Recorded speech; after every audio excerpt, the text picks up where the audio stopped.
Hey guys, I'm Ryan, an Australian physiotherapist specialising in spinal conditions and sporting injuries.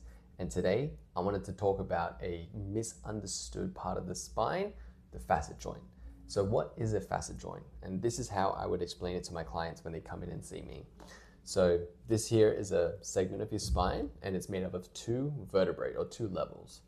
Now in the back here, where these two bony vertebrae connect to each other, we call these your facet joints. So it's right here like this, okay? And you have a facet joint on each side of your spine.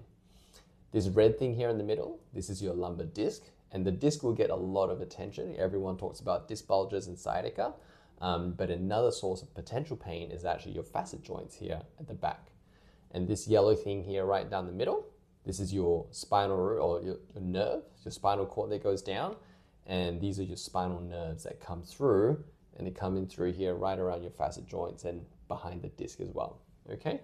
And so typically when somebody has a facet joint problem or facet joint pain, they'll typically have issues with bending backwards, reaching up, or standing for a prolonged period of time.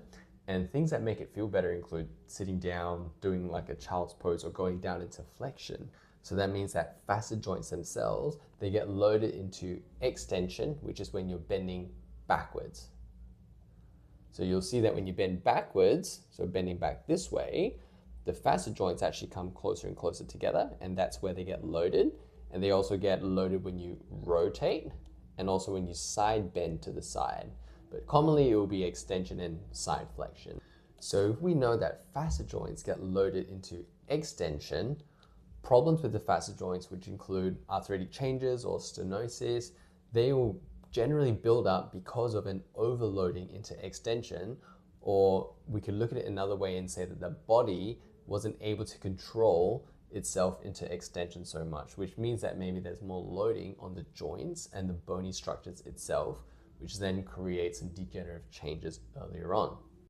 I find what works best to help manage facet joint problems is actually addressing the main causes of why the facet joint was overloaded in the first place. Stretches are definitely good for symptom relief, but they don't provide long-term results.